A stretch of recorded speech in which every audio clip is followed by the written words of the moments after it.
ज्ञानेश्वर महाराज की जय, जगद्गुरु तुकाराम महाराज की जय, बोलो रे भाई सब संतन की जय। सकळ तीर्थाची धुरे जिये का माता पितरे, तया सेवेची कीर शरीरे लोण की जय। महायोग पीठे तटे भीमरथ्यं वरं पुंडलीकाय दातुं मुनीन्द्रे, समागत्यतिष्ठं तमानन्दकन्दं परब्रह्मलिङ्गं भजे पाण्डुरङ्गं, परब्रह्मलिङ्गं भजे पाण्डुरङ्गं। समचरण सरोजं सान्द्रनीलाबुदाभं, जगन्निहितपाणिं मण्डनं मण्डनानां, तरुणतुलसीमाला कन्दरं कञ्जनेत्रं, सदयधवलहास्यं विठ्ठलं चिन्तयामि। नमो सद्गुरु तुकया ज्ञानदीपा, नमो सद्गुरु सच्चिदानंद रूपा, नमो सद्गुरु भक्त कल्याण मूर्ती, नमो सद्गुरु भास्करा पूर्ण कीर्ती। मस्तक हे पायावरी या वारकरी संतांच्या। प्रस्तुत प्राप्त प्रसंगी प्राप्त स्थळी प्रवचन रूपी सेवेकरता घेतलेली होवी श्री संत ग्रंथराज ज्ञानेश्वरीतील असून आज आपण या ठिकाणी प्रवचन रूपी सेवेकरता या ठिकाणी निवडलेली आहे। वास्तविक पाहायला गेलं तर आज या व्यासपीठावर बसण्याचा माझा अधिकार नसून तरीही आज मी तुमच्या समोर या व्यासपीठावर बसलेली आहे, कारण बऱ्याचशा लोकांनी ज्ञानेश्वरीची पारायण केली, बरोबर ना? परंतु त्यांना ज्ञानेश्वरी कळाली का? बऱ्याचशा लोकांनी ज्ञानेश्वरीची पारायण केली पण त्यांना काही ज्ञानेश्वरी कळाली नाही। म्हणून ज्ञानोबाने सांगतात की माझ्यापेक्षा तुम्ही ज्ञानी आहात, वयाने मोठे आहात, कर्माने मोठे आहात, ज्ञानी आहात, ज्ञानी आहात। म्हणून आज मी तुमच्या समोर या ठिकाणी बसलेली आहे। वास्तविक पाहायला गेलं तर या ठिकाणी बसण्याचा माझा अधिकार नाही, परंतु म्हणतात ना, ज्या वेळेस कीर्तनकार लहान असतो किंवा मोठा असतो, कीर्तनकार लहान असतो किंवा मोठा असतो, परंतु ज्या वेळेस तो या नारदाच्या गादीवर येऊन उभा असतो किंवा बसतो त्यावेळेस त्याचा अधिकार कसा असतो? सारखाच असतो। म्हणून आज मी तुमच्या समोर या व्यासपीठावर बसलेली आहे। तुम्हाला माहित आहे आज व्यक्ती गेलेली आहे, 1 वर्ष पूर्ण झालेलं आहे, म्हणून आपण काय करत आहोत? या ठिकाणी पुण्यस्मरण घालत आहोत। परंतु का घालतोय, कशासाठी घालतोय आणि का घालावं हे तुम्हाला माहित आहे का? माहिती आहे का? ज्यावेळेस ब्राह्मण तुम्हाला पूजा करताना सांगतात त्यावेळेस तुमचं लक्ष असतं का? ज्यावेळेस श्लोकांचं उच्चारण चालू असतं त्यावेळेस तुम्ही श्लोकांचं उच्चारण करतात का? नाही ना। मग प्रथम पुण्यस्मरण का घालावं, कशासाठी घालावं, त्याच्या मागे सुद्धा काय आहे? शास्त्र आहे। आता मला सांगा, 10व्याच्या दिवशी 10वा घालतो का? कोणी 7व्या दिवशी घालतं, कुणी 10व्या दिवशी घालतं। म्हणजे 10वं काय आहे? नैमित्तिक कार्य आहे। आणि 13वं काय आहे?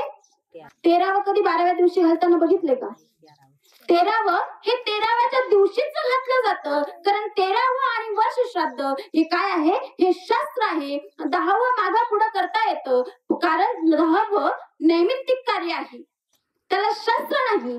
परंतु 13वं आणि वर्ष श्राद्ध हे शास्त्राप्रमाणेच घालावं लागतं, कारण ते शास्त्र आहे। आणि पूर्वजांनी किंवा संतांनी सांगून गेलं आहे की शास्त्र बदलता येत नाही। मग आपण जे 5 महिने घालतो, 5.5 महिने घालतो किंवा मागा पुढे तिथी करून आपण कार्यक्रम करतो, प्रवचन करत असतो, म्हणजे पुण्यस्मरण घालत असतो, वर्षश्राद्ध करत असतो, 13वा करत असतो, हे करणं योग्य आहे का?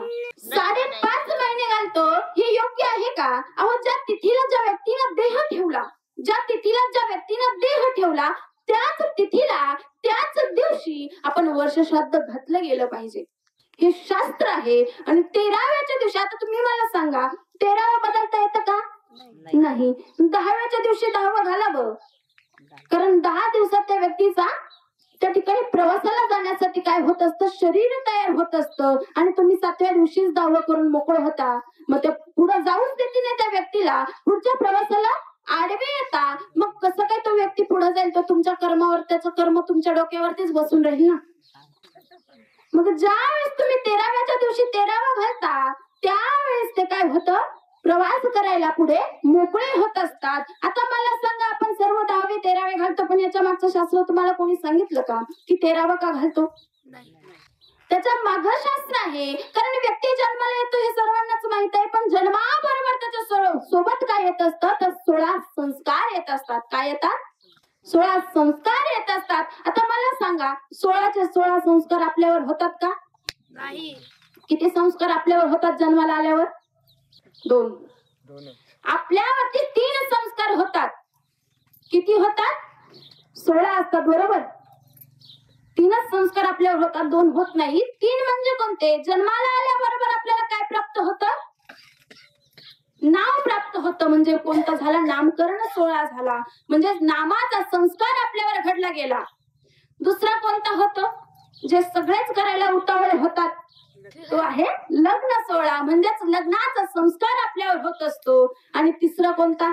ज्याच्यातून सगळे कंटाळून गेलेले असतात आणि शेवटच्या क्षणी मुक्त होतात, अंतिम संस्कार त्याला म्हटलं जातं. आता हे 3 संस्कार आपल्यावरती जन्माला आल्याबरोबर ते मृत्यूला जाण्यापर्यंत होऊन जातात. मग बाकी उरले किती? उरले 13 संस्कार. मग हे 13 संस्कार आपल्यावर होत नाही, म्हणून आपण काय करतो? 13व घालत असतो. म्हणजे 13 दिवस आपल्यावरती ते 13 संस्कार आपल्यावरती होतात आणि हे 16 संस्काराची प्राप्ती आपल्याला होत असते. आणि 13व्या दिवशी माणूस काय होतो? आपल्या प्रवासाला जाण्यासाठी मोकळा होत असतो. आता 13 संस्कार झाले, बरोबर? आता हे 13 संस्कार झाले, वरती जायची वेळ झाली. आता येते वैतरणा नदी. आता वैतरणा नदी पार करायची तुम्हाला. वैतरणा नदी पार करायची तुम्हा सर्वांना. मग काय लागल? जहाज, होडी, काय लागल? होडी. हुशारी. मोठेच हुशार आहे तेव्हा लहान हुशार असणार. होडी लागेल. तुला काय नदी पार करायची आहे का? तुला वरची नदी पार करायची आहे. तुला काय लागेल? तुला गाय लागेल. कोणती गाय लागेल? कामधेनू गाय लागेल. आता तुम्ही कधी बाप जन्मामध्ये गायदान केली नाही, गायची सेवा केली नाही, तुम्हाला गायीचं पुण्यवरती भेटेल का? जी वैतरणा नदी तुम्हाला पार करायची, त्या वैतरणा नदी पर्यंत जायला तुम्हाला किती दिवस लागतात? 28 दिवस लागतात. मग 13 आणि 28 किती झाले? 41 दिवस झाले. मग 41व्या दिवशी तुम्ही वैतरणा नदी पर्यंत आला. वैतरणा नदी पार करायची. आता प्रश्न पडला, मी बाप जन्मात कधी गाय जन्माला घातली नाही, म्हणजे गाय पालन पोषण, गायीचं पालन पोषण केलं नाही, कधी काही केलंच नाही, गाय दान केली नाही, गायची पूजा अर्चना केली नाही, गायला कधी पोटभर चारा खाऊ घातला नाही, मग मला गाय मदत करेल का? आता वैतरणा नदी पार करताना तुम्हाला आली अडचण. मग आता तुम्हाला काय लागल? मला लगेच ब्राह्मण सांगतात, तू जर गायच दान केली नाही, मग आता कर सोन्याची गाय दान, बरोबर ना? मग काय करावं लागतं?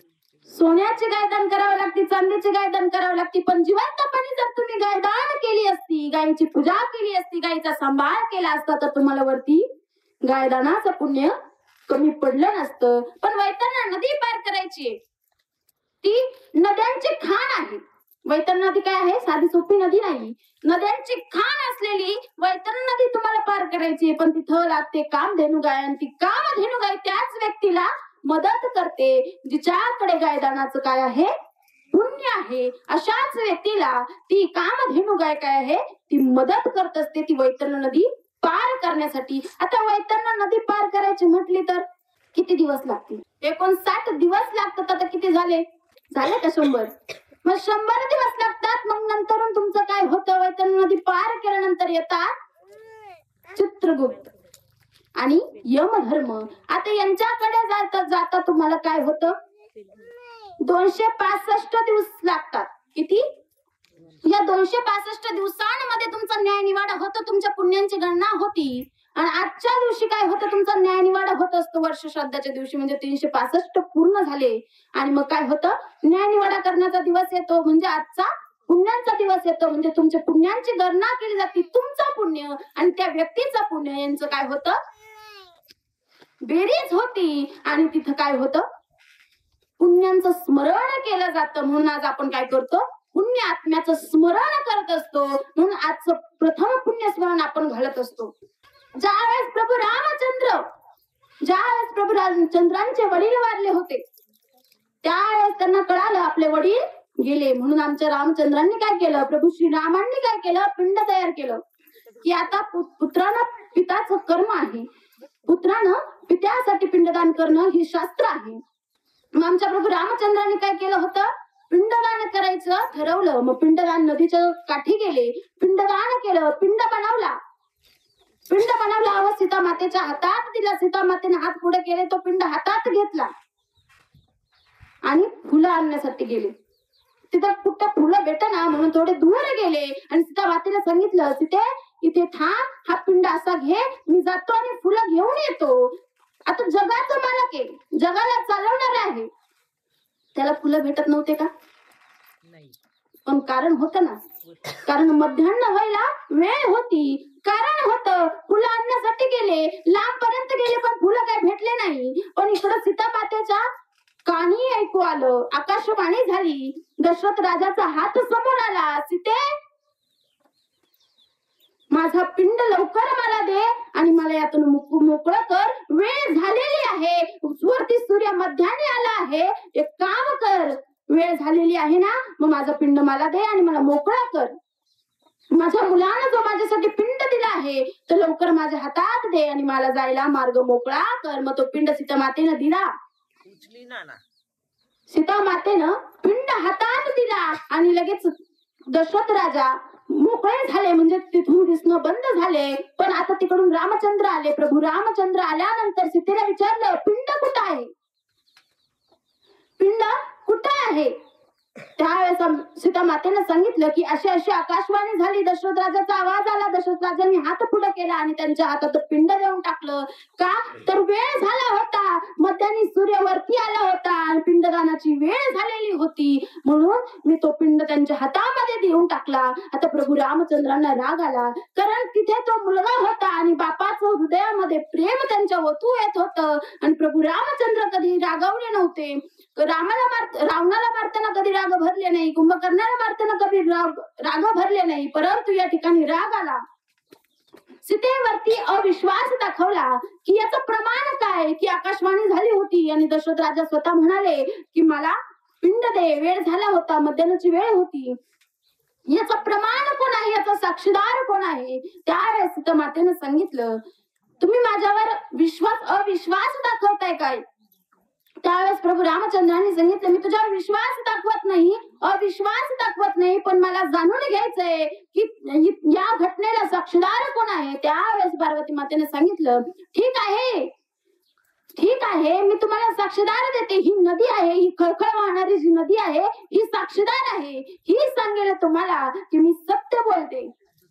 त्यावेळेस नदीला विचारलं, नदीनं पाहिलं की प्रभू रामचंद्र काय आहे, रागावलेले आहे, डोळे लाल झालेले आहे. नदी खोटं बोलली की मी माझी वाहत आहे, नद्याच्या खळखळत्या पाण्यामध्ये माझी वाहत आहे. मी काही आकाशवाणी ऐकली नाही, मी कोणतीही आकाशवाणी ऐकली नाही, मी कोणालाही काही करताना बघितलं नाही, मी माझ्या राज्यामध्ये वाहत आहे.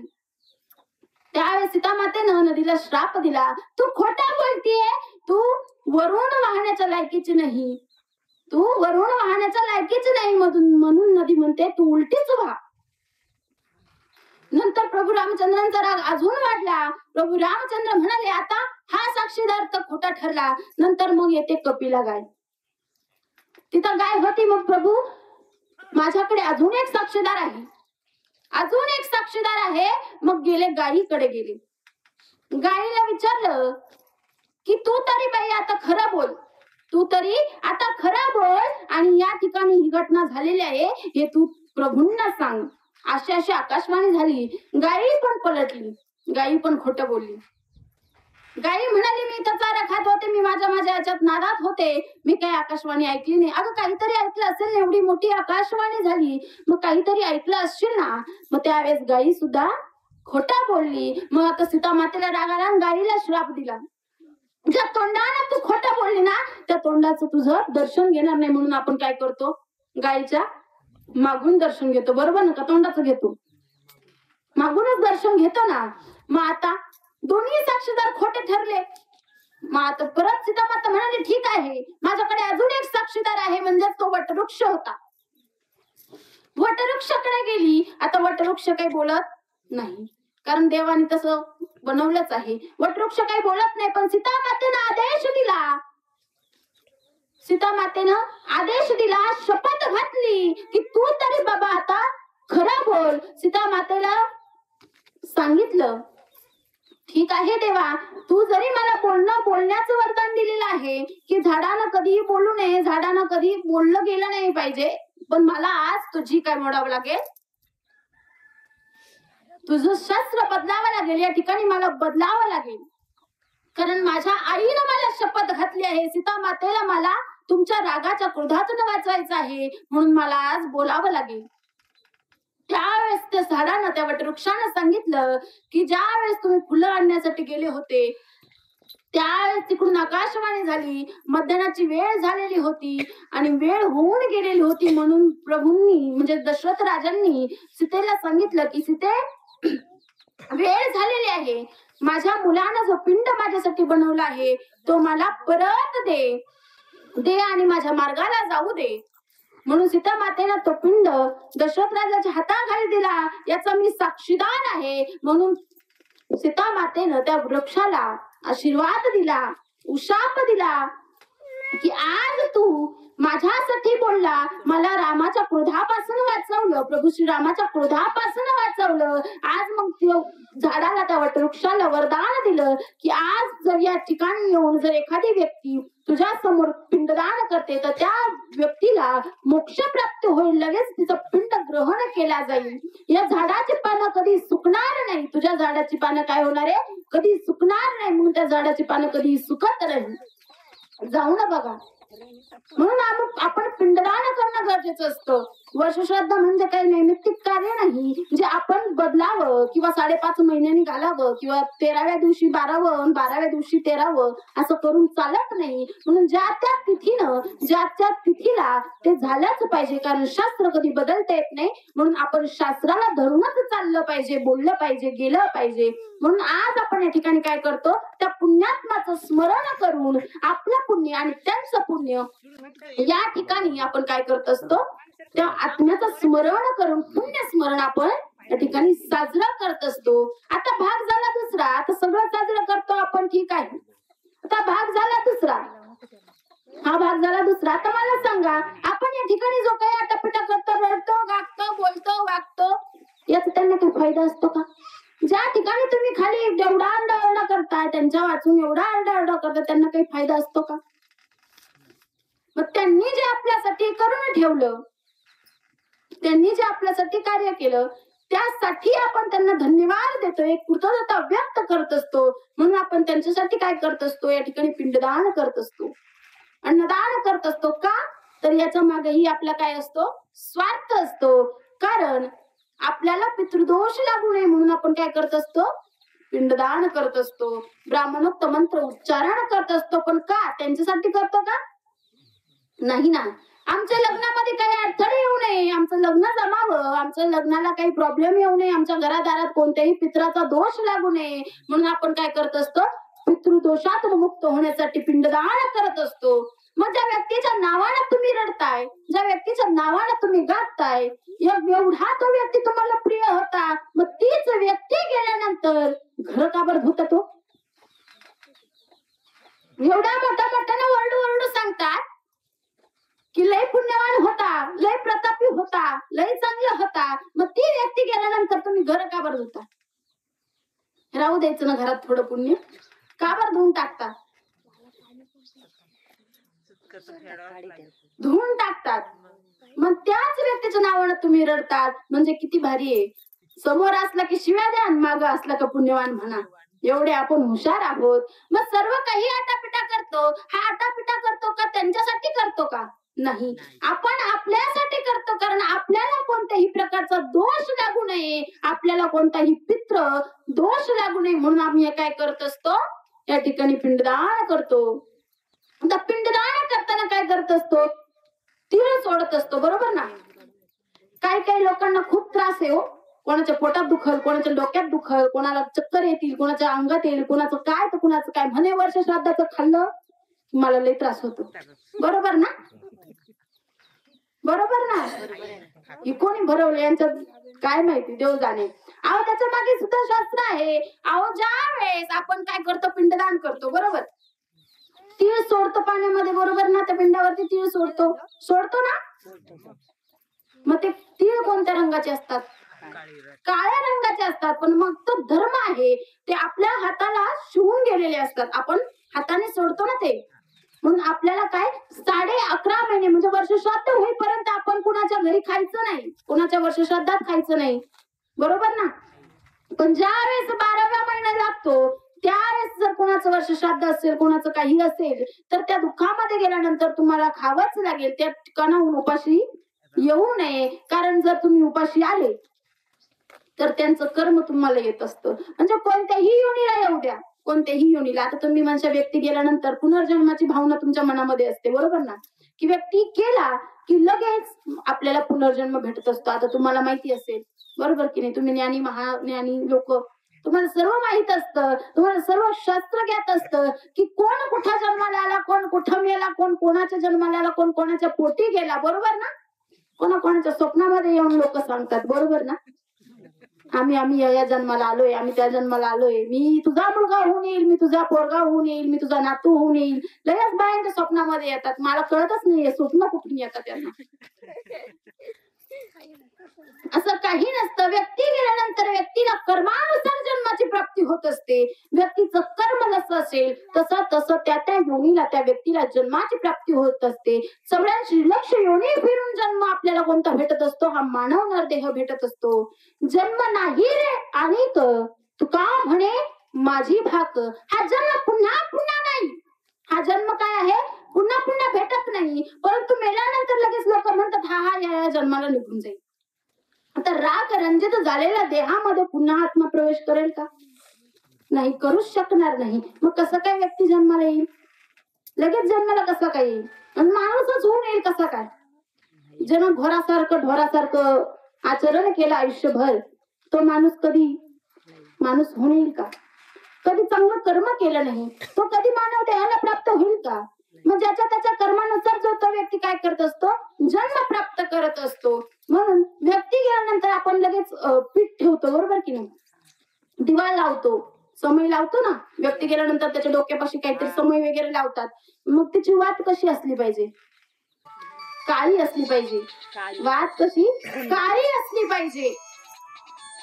आणि मग त्याच्यावरती काहीतरी झाकण ठेवता, पीठ ठेवता. मग ते चित्र पाखरांचे, पक्ष्यांचे, सापाचे असे तसे चित्र होता. मग तुम्ही म्हणता की हा साप योनीत गेला, हा अमक्या योनीत गेला, हा तमक्या योनीत गेला, बरोबर? हे आला कुठून? हे मागच्या पिढीपासून आपल्यापर्यंत आलं.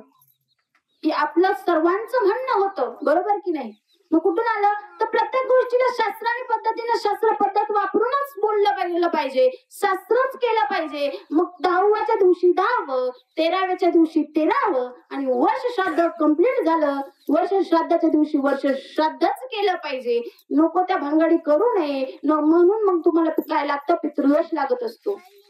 मग येतात अडचणी. मग म्हणतात आमकं हे झालं, आमकं फलानं झालं, आमकं तलानं झालं. मग म्हणतात आम्ही 5.5व्या महिन्यातच 5.5 महिने घालून वर्ष श्राद्ध मोकळ झालो. मग तुम्ही जर त्यांच्या अर्ध्या वाटातनच त्यांची परतवणी करून घेतात, अर्धी वाटच त्यांची आडवी करून देतात, मग ते याच ठिकाणी येऊन तुमच्या बोकांडी बसणार आहे ना? का ते मोकळे होऊन जाणार आहे? तुम्ही जर पुढे जाऊच देत नाही त्यांना, तर ते कसे काय पुढे जाणार? ते परत येणार. मग तुम्हाला काय लागतं? पितृदोष लागतो. मग या पितृदोषातून मुक्त व्हायचं असेल तर भगवान परमात्म्याचं नामस्मरण करावं लागतं. मग या ठिकाणी आपण सर्व काही करतो, पितृदोषातून मुक्त होतो. मग परंतु आपल्याकडून नकळत काय होतं? चुका होत असतात. ब्राह्मण सांगतात आपल्याला पिंडाला पाणी द्या, लगेच चमचा घेतो, लगेच मधलं बोट घेतो, बरोबर की नाही? मग तर्पण करायचं म्हटलं तर कुठून तर्पण करायचं? अंगठ्यानं तर्पण करायचं असतं. पण आम्ही काय करतो? तंबाखू चोळतो, तेच बोट घेतो, काय करत असतो? तेच बोटाने तर्पण करायला तयारी करतो. अशा नकळत चुका आपल्याकडून होत असतात. श्लोक चालू असतं, ब्राह्मणोक्त मंत्र उच्चारण चालू असतं, पण आम्ही तंबाखू खाण्यात बिझी असतो. श्लोकांचं उच्चारण आमच्याकडनं काही होत नाही. तंबाखू खाऊन खाऊन दाताची वाट लावलेली असते, तोंडाची वाट लावलेली असते, म्हणून आम्हाला काही श्लोकांचं उच्चारण येत नाही. मग श्लोक चुकले जातात, पिंडदान व्यवस्थित होत नाही, श्लोक होत नाही, तर्पण होत नाही. म्हणून आपल्याकडून नकळत पितृदोष घडत असतो. आणि त्यांच्यासाठी जो सुकर राज्यकर मार्ग जो असतो ना, तो त्यांच्यासाठी राहत नाही. म्हणून तो मार्ग सुकर होण्यासाठी आपण काय करत असतो? आरंभी आवडी आदरी आले ना, तेने सकळ सिद्धी झाले पूर्ण का. म्हणून काय करत असतो? भगवान परमात्माचं नामस्मरण करत असतो. कारण ज्या काही चुका आपल्याकडून होतात ते भगवान परमात्माच्या नामस्मरणानं दूर होऊन जावं यासाठी आपण काय करत असतो. कीर्तन स्वधर्म जोडी काहीतरी करतोच ना. कीर्तन करतो, कीर्तनामध्ये जाऊन बसतो, कीर्तन ऐकतो, नामस्मरणाची सेवा ठेवतो. म्हणजे सेवा घडल्यामुळे काय होतं, आपल्याकडून नकळत ज्या चुका असतात त्या चुका आपल्याकडून काय होतं, त्या चुकांचं निवारण होत असतं. आणि त्यांच्यासाठी जो सुकर राज्यकर मार्ग जो असतो तो त्यांच्यासाठी आपण काय करतो, मोकळा करून देत असतो. आता तुम्ही म्हणजे आम्ही सगळं काही करतो, पूजा करतो, अर्चना करतो, सगळं काही करतो, कीर्तन करतो, कीर्तनात जाऊन सुद्धा भेटतो, बसतो. मग नामस्मरण केल्याने जर देवाची प्राप्ती होती तर तुम्हाला देव का भेटत नाही? अहो का भेटत नाही? आम्हाला देवाची प्राप्ती करून घ्यायची. जगद्गुरु तुकोबारायांनी सांगितलं की बाबा लागोन या पाया विनवित तुम्हा कर टाळी बोला मुखी नाम. जर भगवान परमात्म्याच्या हातापाया पडले, जगद्गुरु तुकोबारा लोकांच्या हातापाया पडले, काय पडले, लागोन या पाया विनवित तुम्हा कर टाळी बोला मुखी नाम. हात जोडून पाया पडून विनंती करून सांगितलं की बाबा हो तुम्ही भगवान परमात्म्याचं काय करा, नामस्मरण करा. तरी त्यांचं तुम्ही ऐकलं का? नाही ऐकलं. नंतर नाथ बाबांनी विनंती करून सांगितलंय करा जोडून विनवित तुम्हा, तुम्ही वासुदेव वासुदेव म्हणा. पण आम्ही ऐकलं का? नाही ऐकलं. मग का पडले जगद्गुरु तुकोबारा लोकांच्या पाया? त्यांना इलेक्शनला उभं राहायचं होतं की बाबा हो मी तुमच्या पाया पडतो, तुम्ही मला मतदान करा, असं काही होतं का? नाही. मग का पडले? जगाच्या कल्याण संतांची भूती देह कष्टविधी परोपकारी. तुमचं आमचं काहीतरी कल्याण व्हावं, तुमचं आमचं काहीतरी भलं व्हावं म्हणून जगद्गुरु तुकोबारा काय करले, पडले, हातापाया पडले. लोकांना विनंती करून सांगितलं की काय करा, फक्त भगवान परमात्म्याचं नामस्मरण करा. तरी देखील लोकांनी आमच्या जगद्गुरु तुकोबारांचं ऐकलं नाही की बाबा हो तुम्ही कीर्तन करू नका, नुसतं कीर्तनामध्ये जाऊन ऐका. आता कीर्तन ऐकल्यावर काय होतं? अहो काय होतं, आता लोकांनी कीर्तन म्हणून कीर्तन करणं सोडून दिलेलं आहे. आता फक्त झाले तमाशासारखी कीर्तन चालू झाली. कोणाच्या तरी पोरीबद्दल बोलायचं, कोणाच्या तरी पोराबद्दल बोलायचं, कोणाच्या तरी लग्नाबद्दल बोलायचं, कोणाच्या तरी सासूबद्दल बोलायचं, कोणाच्या सुनाबद्दल बोलायचं. तोच संसाराचा आटापिटा ते लोक मुक्त होण्यासाठी आलेले असतात, नामस्मरण ऐकण्यासाठी आले असतात. त्याच गोष्टी कीर्तन करणं सोडून द्यायचं आणि भलतच काय भरडीत बसायचं, असं चालू झालंय. मग कीर्तन हे कसं असायला पाहिजे? कीर्तन हे शास्त्रयुक्त पद्धतीने झालं पाहिजे. आता आमच्या जगद्गुरु तुकोबारायांनी कीर्तन केलं, आमच्या संतांनी कीर्तन केले. त्यांनी कसे कीर्तन केले? फक्त देवासाठी कीर्तन केलं. देवाचा आणि आमचा संबंध जोडून यावा यासाठी कीर्तन केलं. आपलं काहीतरी समाजामध्ये लोकांचं कल्याण व्हावं यासाठी कीर्तन केलं. पण आजकालच्या कीर्तनकारांनी फक्त व्यवसाय केले, बरोबर ना? आजकालचे कीर्तनकार संत नाही. आजकालचे कीर्तनकार कोण आहेत? आजकालचे कीर्तनकार जे आहेत ते संत नाही तर ते व्यवहारी झाले, बिझनेसमॅन झाले. एवढं पॅकेट घ्यायचं, पाकिटाशिवाय हलायचं नाही, बरोबर की नाही? त्याशिवाय कीर्तनही करायचं नाही, कीर्तनही पाळायचं नाही, बरोबर ना? असं काहीतरी कीर्तन करणं हे योग्य नाही. म्हणून कीर्तन कसं असलं पाहिजे? ज्या ठिकाणी भगवंताचा आणि आपला संबंध प्राप्त व्हावा, संबंध भेटावा, भगवंत आपल्याला भेटावा यासाठी आपण कीर्तन केलं पाहिजे. भक्तीसाठी कीर्तन केलं पाहिजे, नक्की व्यवहारासाठी कीर्तन केलं पाहिजे, पैशासाठी कीर्तन केलं पाहिजे.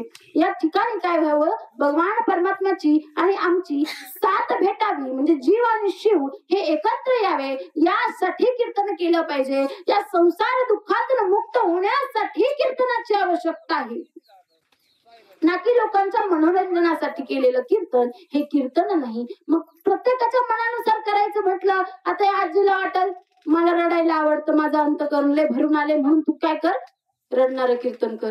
मला रडू आवरेना झाले म्हणून तू काय कर, रडणारं कीर्तन कर. आता या ताईला हसायची सवय आहे, हसमुख म्हणजे विनोदी कीर्तन आवडतं म्हणून आता त्या म्हणतील विनोदाचार्य विनोदी कीर्तन करा, बरोबर की नाही? म्हणजे प्रत्येकाच्या भावानुसार कीर्तन करणं हे योग्य नाही. प्रत्येकाच्या मनाचा भाव वेगवेगळा असतो. कुणाचा भाव विनोदाचा असतो, कुणाचा भाव अंतकरण भरून येणारा असतो, कुणाचा भाव वेगवेगळ्या प्रकारचा असतो. प्रत्येक भावाचं कीर्तन हे ते योग्य नाही. ते फक्त देवाचं आणि शिव आणि जीव आणि शिव, भक्त आणि देव यांची भेट होण्यासाठी या ठिकाणी आपण काय करत असतो, नामस्मरण करत असतो, प्रवचन करत असतो, कीर्तन करत असतो. कारण कीर्तन हा असा धर्म आहे कीर्तन स्वधर्म जोडे. कीर्तन काय आहे? स्वधर्म. कीर्तनामध्ये प्रवचनामध्ये तुम्ही बघितले का कधी? वेगवेगळ्या धर्माचे लोक येऊन बसतात. हे कुठे येतं? फक्त कीर्तनामध्ये येऊन बसतात. वेगवेगळ्या धर्माचे लोक येऊन बसतात. म्हणजे कीर्तन काय आहे? धर्मांना जोडण्याचं काम आहे. या ठिकाणी सर्व धर्माचे लोक येऊन बसतात. मग कीर्तनामुळे स्वधर्म एकत्र येऊन बसतात, एकत्र होतात. म्हणून आपण काय करायचं? कीर्तनामध्ये जाऊन नामस्मरण करायचं, चिंतन करायचं आणि भगवान परमात्म्याचं नामस्मरण करायचं म्हटलं तर अंतःकरणापासूनच करायचं. आवडीनं भावे हरिनाम घेसी, तुझी चिंता त्यासी. आवडीनं भावे हरिनाम घेसी, पण आपलं काय झालंय? सावडीनं भावे हरिनाम घेसी. आम्हाला सवड झाली म्हणून आम्ही चाललो वारीला. आम्हाला सवड झाली म्हणून आम्ही चाललो पंढरपूरला. आम्हाला सवड आहे, आम्ही शेतीच्या कामातून मुक्त झालो, आमचं वय झालं म्हणून आम्ही चाललो देवदर्शनाला. म्हणजे सगळं आपण काय करतो? आवडीनं करत नाही तर सवडीनं करतो. पण भगवान परमात्मा हा आवडीनं भेटत असतो, सवडीनं भेटत नाही. ज्याच्याकडे आवड आहे त्यालाच भगवान परमात्म्याचं दर्शन प्राप्त होतं. म्हणजे आवडीनं अंतःकरणापासून जर तुम्ही भगवान परमात्म्याचं स्मरण केलं तर भगवान परमात्मा तुम्हाला नक्कीच दर्शन देईल. मग आमच्या जगद्गुरु तुकोबारायांना लोकांनी विचारलं का हो, तुम्ही म्हणतात की भगवान परमात्म्याचं नामस्मरण करा, भगवान परमात्म्याची प्राप्ती करून घ्या. एकदा जगद्गुरु तुकोबाराय काय करायला गेले होते? वारीला गेले होते. तिकडं लोक भेटले. आता जगद्गुरु तुकोबारायांना जगद्गुरु पदवी प्राप्त झाली. जे जगाचे दाते आहे, ज्यांनी गाथा लिहिली, ते वारीला दिसले. तिथे विश्रांती करण्यासाठी थांबलेले होते. वारी करताना दिसले म्हणून हे लोक गेले तिथे. तुमच्या आमच्यासारखे लोक गेले त्यांना विचारायला, अहो जगद्गुरु तुकोबाराय आहे, ही सामान्य नाही, हे सहजासहजी कोणाला भेटत नाही. म्हणून जगद्गुरु तुकोबारायांजवळ गेले व म्हणाले, जगद्गुरु तुकोबाराय, जरा तुमच्या वाणीतून काहीतरी चांगलं ऐकवा, तुमच्या वाणीतून काहीतरी चांगलं ऐकवा, तुमच्या वाणीतून आम्हाला कीर्तन ऐकवा, देवाचे एक तरी अभंग ऐकवा. त्या जगद्गुरु तुकोबाराय म्हणाले, मी जरा विश्रांती करतो आणि मग तुम्हाला काय करतो, काहीतरी आवडीने एखादा अभंग तरी सांगतो किंवा कीर्तन तरी सांगतो. मग लोक काय ऐकेन असे झाले. लोक म्हणाले, लोकांनी हट्ट धरला की नाही जगद्गुरु तुकोबाराय, तुम्ही सहजासहजी काही भेटत नाही, म्हणून तुम्ही काय पाहिजे, आत्ताच्या आत्ता आम्हाला काहीतरी भगवंताविषयी सांगा.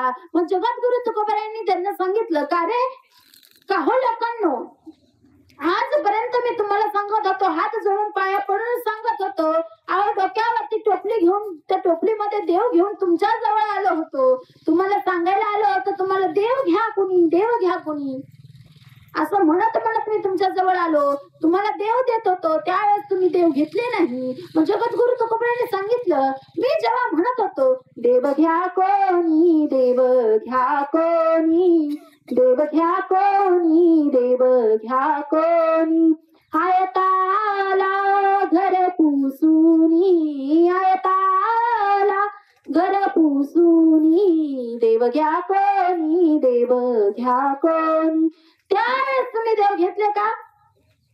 नाही घेतले. मग आज तुम्ही एवढा तास करताय आणि त्यावेळेस मी आलो की बाबा हो तुम्ही देव घ्या, अहो फुकट देतो, फुकट घ्या. देव फुकट आहे, देवाला घ्यायला पैसे लागत नाही, देवाचं नामस्मरण करायला देखील पैसे लागत नाही. पण काय करा, फक्त देव घ्या. पण त्यावेळेस तुम्ही काय बोलले, देव न लगे, देव न लगे, देव न लगे, देव न लगे. त्यावेळेस तुम्ही काय म्हणाले, आम्हाला देव लागत नाही, देवाची आम्हाला गरज नाही. आणि आज असा दिवस आला आहे की तुम्ही म्हणताय तुम्ही अभंग ऐकायचे, की देवाची प्राप्ती करून घ्यायची, देवाचं नामस्मरण करायचंय. मग आम्ही काय केलं पाहिजे जेणेकरून आम्हाला भगवान परमात्म्याची प्राप्ती होईल? असं कोणतं पुण्य आहे जे आम्हाला भगवान परमात्म्याकडे घेऊन जाईल, भगवान परमात्म्याचं दर्शन घडवून देईल? त्यासाठी आम्हाला काय करावं लागेल?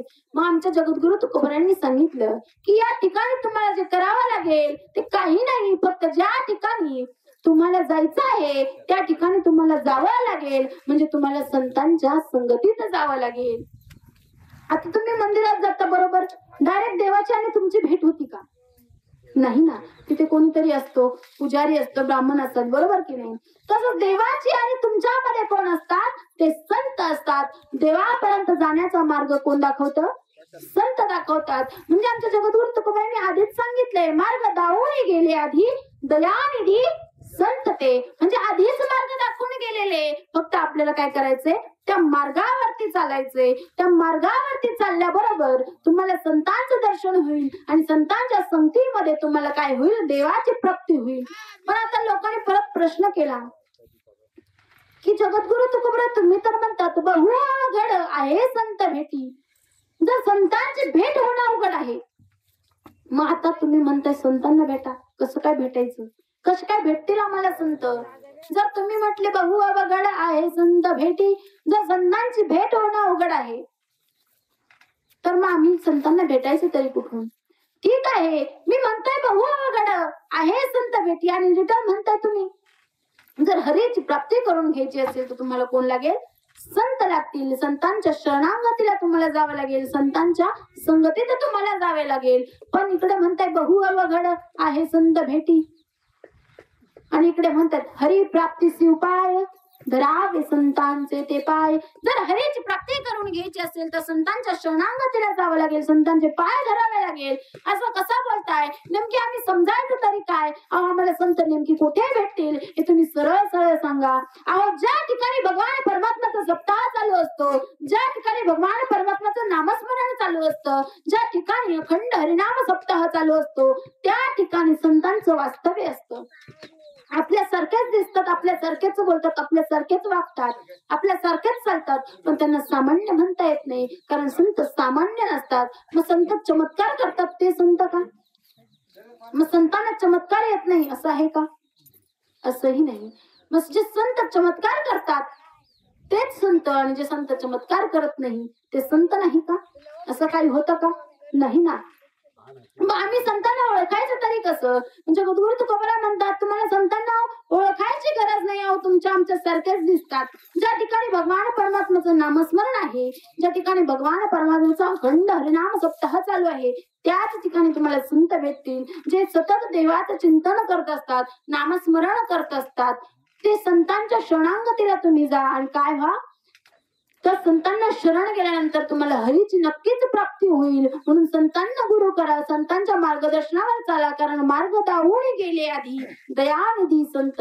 म्हणून भगवान परमात्म्याला भेटायचं असेल तर संतांच्या शरणागतीला जावं लागेल. आणि संतांची शरणागती कधी प्राप्त होईल, कुठे प्राप्त होईल? ज्या वेळेस तुम्ही संतांना ओळखायला शिकाल. आता देवाला ओळखायला आपण शिकलो नाही, संतांना ओळखायला कसं काय शिकू? अहो, यशोदा मातेला भगवान श्रीकृष्ण देव आहे हे ओळखता आलं नाही. देवकी माता ज्यांनी जन्माला घातलं त्यांना देव ओळखता आला नाही लवकर. कैकेयी माता, जर त्यांना माहित असतं की माझ्या रामाचं भरतावर एवढं प्रेम आहे, तर भरतासाठी राज्य, रामासाठी वनवास मागितला असता का? जर यशोदा मातेला कळलं असतं की माझा कृष्ण हा कोण आहे, देव आहे, तर याच्या खोड्या बंद व्हाव्या म्हणून गणपती बाप्पाला नवस केला असता का? नसता केला. जिथं आईला लेकरं ओळखता आले नाही, तिथं तुमच्या आमच्या सामान्य माणसाला संत कसे ओळखता येणार? आपल्यासारखे असतात, आपल्यासारखे बोलतात, आपल्यासारखेच राहतात. आता तुम्ही म्हणशाल जे भगवे कपडे घालून भंडारा लावून फिरतात ते संत, असं नाही. संत आपल्यासारखेच असतात, त्यांचं आचरण एकदम सामान्य असतं. फक्त भगवान परमात्मा आणि त्यांचं वास्तव्य एकमेकांशी असतं, बाकी जगाशी त्यांचा काहीही संबंध नसतो. फक्त देव आणि आपण फक्त देवाशी संबंध साधतो, तोच खरा संत. फक्त देवाचं आचरण करतो, देवाचं नामस्मरण करतो, कोणत्याही सांसारिक भागदौडीत ते पडत नाही, राजकारणात पडत नाही कधी. आजकालचे संत सगळे राजकारणात पळाले, त्यांना संत म्हणता येणार नाही.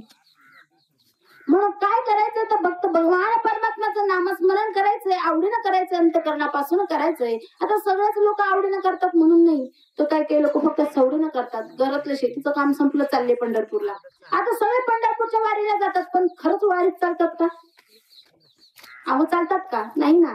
काही लोक वारीच्या बाहेर चालतात, दिंडीच्या बाहेर चालतात, कारण त्यांचं पाप त्यांना आडवं येतं, त्यांचं पाप त्यांना आडवं येत असतं. म्हणून सगळ्याच लोक दिंडीत चालत नाही, सगळेच लोक वारीत चालत नाही, कारण ज्याचा त्याच्या कर्मानुसार, ज्याच्या त्याच्या पाप पुण्यानुसार ज्याला त्याला जे ते भाग्य लागत असतं. प्रवचन करायला सुद्धा भाग्य लागतं, कीर्तन करायला सुद्धा भाग्य लागतं, ऐकायलाही भाग्य लागतं, आणि कीर्तनामध्ये येऊन बसायला देखील भाग्य लागत असतं, ज्याच्या त्याच्या भाग्याचा आणि पुण्याचा संबंध असतो. आता पार्वती मातेला भगवान शंकरांनी गुह्यज्ञान सांगायचं ठरवलं, परंतु पार्वती मातेचं ज्ञान भाग्यातच नव्हतं. ते ज्ञान कोणाला प्राप्त झालं? मच्छिंद्रनाथांना प्राप्त झालं. म्हणून कोणतंही ज्ञान प्राप्त करून घ्यायचं असेल तर पुण्य अवश्य लागतं, पुण्याची गरज लागते. आणि ते जर पुण्य तुमच्या नशिबात नसेल तर तुम्ही कितीही अंतःकरणापासून तिथे बसा, कितीही ऐका, तुम्हाला लगेच झोपा येतात. काही काहींचे मन दिल्लीला जातात, काही काहींचे मुंबईला जातात, बरोबर ना? कोण काय करल, कोण काय करत बसल याचंही भान लोकांना राहत नाही. कीर्तनात येतात पण घरी बायको काय करते त्याचं लक्ष ठेवतात. कीर्तनात येतात आणि झोपा काढतात, कीर्तनात येतात आणि तंबाखू खात बसतात. म्हणजे ज्याचा त्याचा पाप मधूनच त्यांना उठून देत असतो. म्हणून कोणतंही पाप आणि पुण्य अर्पण करण्यासाठी, अर्जित करण्यासाठी आपल्याला काय लागत असतं? आपलं भाग्य लागत असतं, आपल्याला पुण्य लागत असतं. म्हणून या मृत्यू लोकात आल्यानंतर आपण चांगलं कर्म करणं गरजेचं असतं. कारण प्रत्येकाच्या कर्मानुसार काय होतं? व्यक्तीला नरदेह प्राप्त होत असतो. हा नरदेह साधा सोपा नाही. जास्त पुण्य असेल तर स्वर्गाची प्राप्ती, जास्त पाप असेल तर नरकाची प्राप्ती होत असते. आणि पाप आणि पुण्य समान असेल तर हा नरदेह तुम्हाला आम्हाला भेटत असतो. पाप पुण्य समान समी तवीचे पाविजे कर्मभूमी. ही कर्मभूमी केव्हा भेटते? ज्यावेळेस पाप आणि पुण्य समान असेल त्यावेळेस आपल्याला या कर्मभूमीमध्ये, या मातृभूमीमध्ये येण्याचा मार्ग भेटत असतो. मग आता तुम्ही म्हणशाल इथे यायचं म्हटलं तर कसं यायचं? इथे येऊन करायचं काय? तर इथं आल्यानंतर जे आपलं कर्म बाकी आहे, या कर्मभूमी का म्हटलं आहे? कारण ही कर्म करण्याची भूमी आहे. इथं आल्यानंतर आपण फक्त आपल्या कर्मांचा विचार करायचा असतो. इथं आल्यानंतर आपण फक्त आपल्या कर्मातून कसं मुक्त व्हायचंय, प्रत्येकाच्या ऋणातून कसं मुक्त व्हायचंय याचा विचार या मृत्यू लोकात येऊन आपण करायचा असतो. आता प्रत्येक जण जन्माला येतात, जन्माबद्दल माणसाच्या मनात प्रेम आहे, आदर आहे, ममत्व आहे. परंतु मरणाबद्दल काय आहे? राग आहे, द्वेष आहे, अपमान आहे, भीती आहे, भय आहे. मग माणसाला जन्माला आल्याबरोबर करायचं काय? तर प्रत्येकाच्या ऋणातून मुक्त व्हायचंय. ऋणशेष, अग्निशेष, शत्रुशेष तथैवच पुन्हा पुन्हा प्रवर्धन्ते तस्मात् शेष न धारयत. जर एखाद्याचं ऋण बाकी असेल तर पुन्हा या मृत्यू लोकात यावं लागेल. जर एखादा अग्नी आहे, आता अग्नी काय करतो? काय करतो? जाळायचं काम करतो. तो थोडा जरी पेटत असला आणि इकडून तिकडून आग लागली तर काय करत? सगळी राख रांगोळी होऊन जात असते. म्हणून अग्नी हा संपूर्ण विझवावा लागतो. मग सर्वांच्या ऋणातून मुक्त व्हायचंय, आई बापाच्या ऋणातून मुक्त व्हायचंय, सगळ्यांच्या जबाबदारीतून मुक्त व्हायचंय, मातृभूमीच्या ऋणातून मुक्त व्हायचंय, देशाच्या ऋणातून मुक्त व्हायचंय, लोकांच्या ऋणातून मुक्त व्हायचंय, नातेवाईकांच्या ऋणातून मुक्त व्हायचंय, सर्व ऋणातून मुक्त व्हायचंय, सगळ्या ऋणातून मुक्त व्हायचंय. आणि या ठिकाणून आपलं कर्म फेडल्याबरोबरच आपल्याला काय होतं? वरती जागा भेटत असते. ज्याचं कर्म बाकी असतं त्याला पुन्हा पुन्हा या मृत्यू लोकात येऊन जन्म मरणाच्या येऱ्याझाऱ्या घालाव्या लागत असतात. म्हणून आपण एक लक्ष घ्यायचंय, या कर्मभूमीमध्ये आल्यानंतर आपल्या कर्माचा विचार करायचा आहे. आपलं कर्म चांगलं असलं पाहिजे. आपलं कर्म जर चांगलं असेल तर आपल्याला वरती जागा अवश्य भेटत असते. आता तुम्ही म्हणशाल आम्ही चांगलं कर्म करतो. आता तुम्हाला काय माहिती तुम्ही काय करता? तुम्ही म्हणशाल आम्ही वारीला जातो, पण वारीमध्ये जाताना तुम्ही कोणतं कर्म करता, काय वागता, काय बोलता हे तुम्हालाच माहिती. मग ते पाप आणि पुण्य वरती ठरत असतं. ते पुण्य आहे की पाप आहे हे आपण ठरवत नसतो. कारण इथं काय करतो? इथं आपण काय करायचं काम करतो? फक्त कर्म करतो. आणि वरती काय करतो? त्यावेळेस कर्माचा न्यायनिवाडा होत असतो, त्यावेळेस आपल्याला जन्माची प्राप्ती होत असते. मग जर आपलं कर्म चांगलं नसेल, आपलं कर्म चांगलं नसेल तर पुन्हा पुन्हा आपल्याला तेच कर्म फेडण्यासाठी कुठे यावं लागतं? मृत्यू लोकात यावं लागतं. आता बँकेकडून कर्ज घेतलं ते फेडल्याशिवाय तुम्हाला कर्ज भेटेल का? नाही भेटणार. तसंच आहे, जर देवाचं कर्म फेडलं नाही, या मृत्यू लोकात येऊन जर आपलं कर्म फेडलं नाही तर वरती तुम्हाला जागा भेटेल का? नाही भेटणार. कारण तुमचं कर्म बाकी आहे, तुमचं कर्ज बाकी आहे. मग पुन्हा तुम्हाला काय यावं लागेल? या मृत्यू लोकात यावं लागेल आणि तुमच्या कर्माची परतफेड करावी लागेल. कारण जन्माला प्राप्त व्हायचं असेल तर चांगलं कर्म करणं गरजेचं आहे. म्हणून आपलं कर्म चांगलं ठेवा. माणसाशी आपुलकीनं वागा. कारण आजकाल माणुसकी सोडून नको त्या धंद्यांकडे लागलाय. माणुसकी सोडायची, जायचं धर्मभेद करायला. या धर्माला हे करा, त्या धर्माला ते करा, हे उद्योग करायचेच नाही. सर्वात मोठा धर्म कोणता असेल तो म्हणजे माणुसकीचा धर्म आहे. खरा तो एकच धर्म जगाला प्रेम अर्पावे. एकच धर्म ते म्हणजे माणुसकीचा धर्म, म्हणून माणसानं नेहमी माणुसकी जपली पाहिजे. मग व्यक्ती गेल्यानंतर रडणं गागणं हे सगळेच करतात. व्यक्ती गेल्यानंतर रडणं गागणं होतच असतं, पण ती व्यक्ती गेल्यानंतर होतं. जोपर्यंत ती व्यक्ती जिवंत असते तोपर्यंत तुम्ही कधी तिच्यासाठी रडले का, की दादा तुम्ही माझ्यासाठी एवढं एवढं केलं म्हणून मला अश्रू आले, तुम्ही माझ्यासाठी हे कार्य केलं, आज मला तुमचा अभिमान वाटतं, असं कधी म्हटले का? मग मी गेल्यानंतर 4 बाया येतील, त्यांच्यामध्ये बसायचं आणि 2-2 अश्रू गाळायचे. रडताही येत नाही त्यांना, रडूही येत नाही, कुणालाच रडू येत नाही. आजकाल तर 10व्याच्या दिवशी पण बाया रडती नाही. वर्ष श्राद्धाला तर विचारायचंच नाही, रडायचा संबंधच येत नाही. बरोबर ना? संबंधच येत नाही. कारण हा सगळं काय असतो?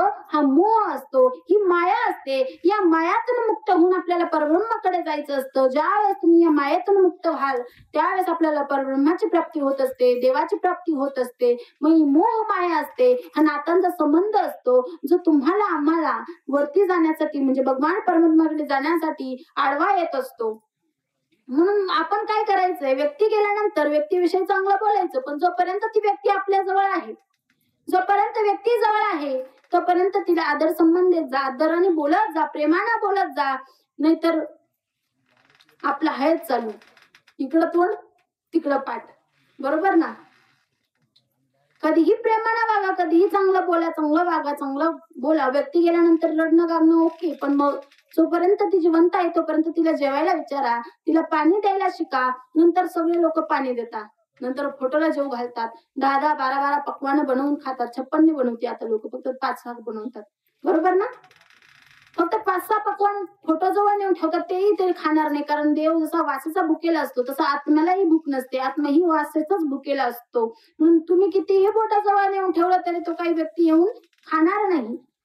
म्हणून जेवढं करायचंय तोपर्यंत ती व्यक्ती जिवंत आहे तोपर्यंत करा. कारण ज्या वेळेस व्यक्ती निघून जाते त्यावेळेस आपल्याला फक्त त्यांच्या आठवणी येत असतात, ती व्यक्ती पुन्हा येत नाही. कारण गए हुए कभी आते नाही, उनकी याद आतीये. म्हणून ज्या बाबांना जाऊन गेला आज 1 वर्ष झालं, त्या बाबांच्या आत्म्याला शांती मिळो. भगवान परमात्म्यानं, देवानं त्या व्यक्तीला, आपल्या व्यक्तीला देवाच्या पायाजवळ जागा मिळवून द्यावं, या ठिकाणी आपण काय करत असतो? त्यासाठी या ठिकाणी त्यांच्यासाठी एक कृतज्ञता व्यक्त करून वर्षश्राद्धाचा कार्यक्रम असो, पिंडदान असो, ब्राह्मणोक्त मंत्र उच्चारण असो, अन्नदान असो, जे काही विधिवत कार्यक्रम आहे ते आपण काय करत असतो? या ठिकाणी पार करून भगवान परमात्म्याकडे त्यांना सुखकर राज्यकर मार्ग प्राप्त व्हावा, यासाठी आपण मार्ग मोकळा करून देण्याचा प्रयत्न आजच्या वर्षश्राद्धाच्या दिवशी करत असतो. पुण्य आत्म्यांचं स्मरण करून त्या पुण्याची गणना वरती त्या देवांजवळ, त्या आत्म्याला, त्या पित्रांजवळ आपण काय करत असतो?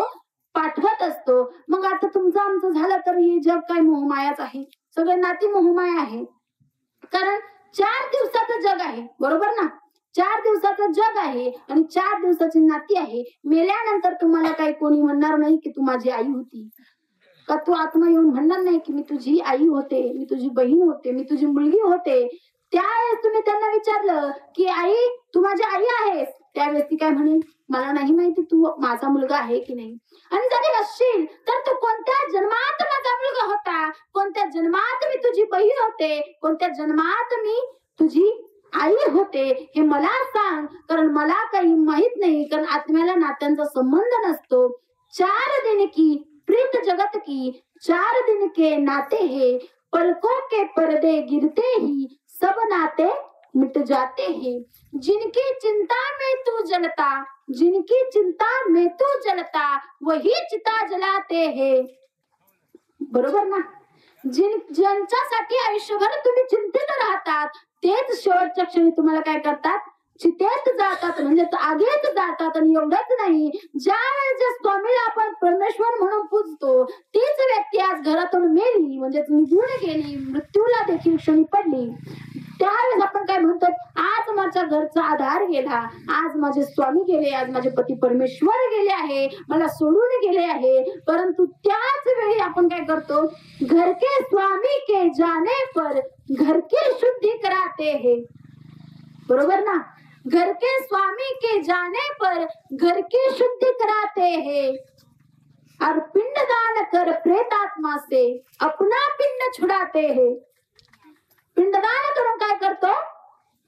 आपण आपला पिंड सोडून घेतो, जेणेकरून ती मृत व्यक्ती गेलेली आहे ना ती पुन्हा येऊ नये म्हणून आपण काय करतो, त्या पिंडदानातून मुक्त होण्यासाठी आपण काय करत असतो, पिंडदान कर प्रेतात्मा से अपना पिंड छुडाते है.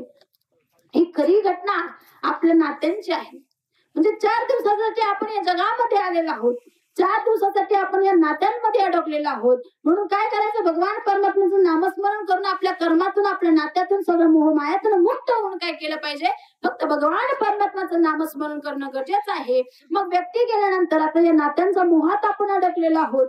जो वेळेस हा मोह सुटतो त्यावेळेस आपल्याला ना आईची जाण असते, ना बापाची जाण असते, ना आई आठवते, ना बाप आठवतो, ना बहीण आठवते, ना भाऊ आठवतो. कारण फक्त 4 दिवसाचे नाते असतात. ज्या वेळेस हे डोळे बंद होतात त्यावेळेस सगळे नाते विसरून व्यक्ती जात असतो. ती आत्म्याला काही नातं होतं आठवत नाही. ज्या वेळेस डोळे बंद झाले सगळे नाते काय होतात, लांब होऊन जातात. काका मावशी कुठपर्यंत, जोपर्यंत बाप जिवंत होता तोपर्यंत लगेच खरी किंमत कधी कळते, बाप गेला की लगेच कळते.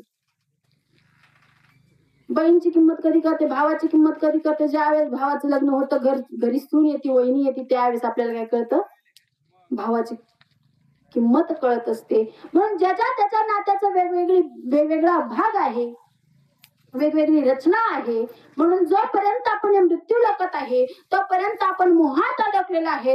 हा संसार रूपी मोह आहे. हा संसार म्हणजे काय आहे, ही माया आहे. आणि या संसारातून, या संसार रूपी सागरातून, या मायातून आपल्याला पहिलं तिरी जायचं आहे. म्हणजे पहिलं तिरी कोण आहे, भगवान परमात्मा आहे. मग ती नदी पार करून आपल्याला कुठे जायचंय, भगवान परमात्माकडे जायचं आहे. म्हणून जोपर्यंत आपण या मृत्यू लोकात आहे तोपर्यंत भगवान परमात्म्याचं नामस्मरण करणं हे आपलं कर्तव्य आहे.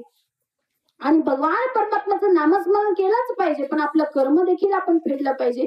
सर्व कर्मातून मुक्त होणं हेही आपलं कर्म आहे. सर्व कर्मातून मुक्त झाले तर वरती पुन्हा पुन्हा या ठिकाणी येऊन तुम्हाला मरणाच्या जन्म मरणाच्या येराजाऱ्या मारत बसता येणार नाही. परत परत यावं लागणार नाही. एकदाच या लवकर फिटून सगळं वरती निघून जा. पुन्हा पुन्हा या ठिकाणी येऊ नका, कोणत्या नात्यांमध्ये पडू नका. कारण आजकालचे नाते सगळे स्वार्थी आहेत. जो तो ज्याचा त्याचा विचार करत असतो. म्हणून आपला विचार आपण भगवंतासाठी केला पाहिजे आणि कीर्तनही भगवंतासाठी एक करता आलं पाहिजे. मीही असंच समजेल की आजचं कीर्तन माझं काहीतरी मार्गी लागलं. जर तुम्ही काहीतरी घेतलं, काहीतरी आचरणात घडवण्यात आलं, काहीतरी चांगलं तुम्हाला ऐकायला भेटलं, भगवान परमात्म्याचं नामस्मरण घडलं, तर आम्ही समजेल आजचा दिवस आमचा सार्थ झाला म्हणून. बरोबर ना. म्हणून ज्या बाबांना जाऊन गेलं 1 वर्ष झालं, त्या बाबांच्या चरणास्त म्हणजे त्यांच्या आत्म्याला शांती मिळो म्हणून आपण या ठिकाणी काय करतो, प्रवचनाचा कार्यक्रम ठेवला, वर्षश्राद्ध घातलं, ब्राह्मणोक्त मंत्र उच्चारण केलं. म्हणून या ठिकाणी जे काही चुकलं असेल ते तुमचीच मुलगी म्हणून मला माफ करा. जर एखाद्याला एखादी मुलगी असेल तर त्यांनी दुसरी समजा, दुसरी असेल तर तिसरी समजा, तिसरी असेल तर चौथी समजा, आणि ज्यांना मुलगी नसेल त्यांनी मला दत्तक घेतलं तरी चालेल. म्हणून भगवान परमात्मा जाता जाता एवढंच सांगेल की जितनी अपनी मेहरबानी की उतनी मेरी औकात नहीं, जितनी अपनी मेहरबानी की उतनी मेरी औकात नहीं, ये तो कृपा है मेरे भगवान की, वरना मुझ में ऐसी कोई बात नहीं. म्हणून जे काही चुकलं असेल, बोलिलेले कुरेवेळी वाकुडे उत्तरे करा, क्षमा अपराध महाराज तुम्ही सिद्ध. बोलण्याच्या वेगामध्ये जर काही चुकून कोणाला लागलं असेल, वाईट बोललं गेलं असेल तर तुमचीच मुलगी म्हणून मला माफ करा. आणि याच ठिकाणी मी सेवेला पूर्ण विराम देते. पुंडलिक वरदे हरी विठ्ठल श्री ज्ञानदेव तुकाराम पंढरीनाथ महाराज की जय. माऊली ज्ञानेश्वर महाराज की जय.